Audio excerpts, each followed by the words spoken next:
Um dos crimes que meu povo do lado passado sofreu foi a retirada da sua língua original, da sua língua materna, porque os antigos, meus antigos lá, diziam que precisavam pedir a comida em português. Aquele que não soubesse, estando na fila ou estando em busca de um alimento, ele deveria voltar para o final da fila se ele não soubesse falar o português. Então era obrigado a aprender o português.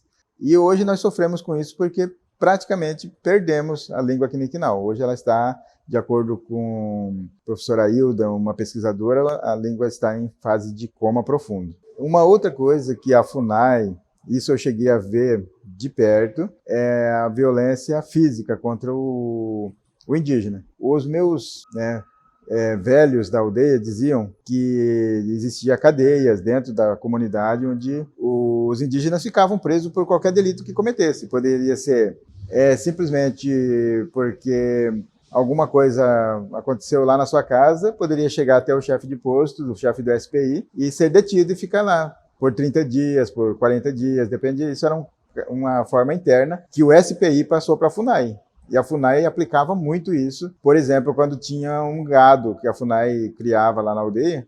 Então, por exemplo, digamos que uma pessoa assustou o gado ao chegar perto deles. O gado esparramou, então aquilo era motivo para castigo. Castigo físico, ficava, além de ficar preso nesse local, nesse banheiro, que chamavam de banheiro do presídio da aldeia, ainda ficava 30 dias carpindo a propriedade ali do posto da FUNAI, né? Então, isso não é tão longe, né?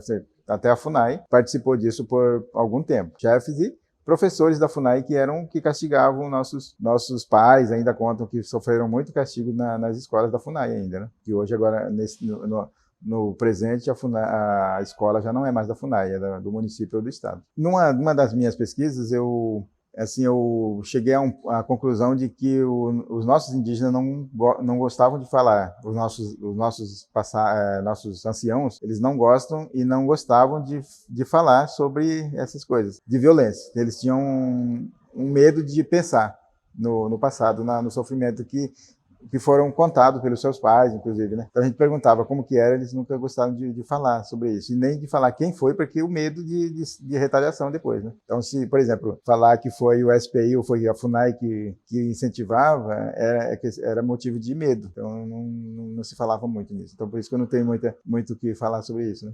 Falta território. O povo quiniquinal, por exemplo, não tem território, nós vivemos em terra emprestada. Eu nasci no território Caduel, terra emprestada, e como toda a família cresce, todo o povo cresce, os quiniquinal não precisaram sair, né, da terra Caduel. E hoje nós estamos espalhados pelo Mato Grosso do Sul. Tem gente em Nhoaque, Aquidauana, Miranda, Campo Grande. Então não temos terra quiniquinal. Se você procurar a terra dos quiniquinal, não existe. E nós estamos em busca desse território, que foi perdido, que foi tirado, inclusive, pela SPI. Em 1910, o SPI tomou nosso território lá em Miranda, que era o Agaxi, e entregou para um fazendeiro, que hoje está lá com a posse da terra quiniquinal.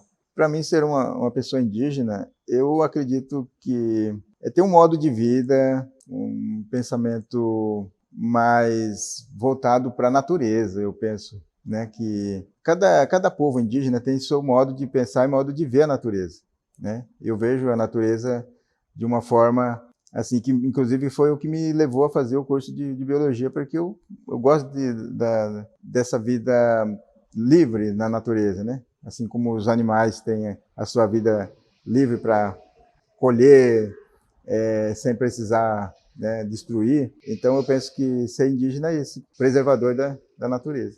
Então eu acredito que hoje buscar a forma disso não voltar a acontecer mais, né? Porque o que passou não tem mais como fazer nada, né? Simplesmente é história. Agora, não deixar mais que tenha esse domínio sobre os povos indígenas, mas que haja mais incentivos para que eles ganhem mais autonomia, né? Com maior incentivo para ingresso na universidade, permanência na universidade, principalmente, porque o indígena sai da comunidade e chega lá fora e não tem como ficar na cidade. Aí ele acaba voltando. Eu, por exemplo, sou exemplo de um grupo que saiu em 13 pessoas da comunidade. E só eu fiquei para estudar. Os outros voltaram porque não viam como, não sabia como, não tinha um incentivo para eles ficarem, né, na cidade. É preciso que a gente leve mais o conhecimento de quem são os indígenas, né, para as escolas não indígenas daqui de todo o Brasil, né? Porque esse preconceito foi criado de que o índio... ajudei uma universitária esses dias a fazer um trabalho onde fala em cidadania e natureza, né? Então, falei para ela assim, ó, todo índio é preguiçoso. Logo, se eu vou passear em algum lugar e vejo uma casa com muito mato, deve ser uma aldeia, ou deve ser um índio que está morando ali. Né? Quer dizer, tem que desconstruir isso, né? E isso pode ser com qualquer pessoa, qualquer cidadão.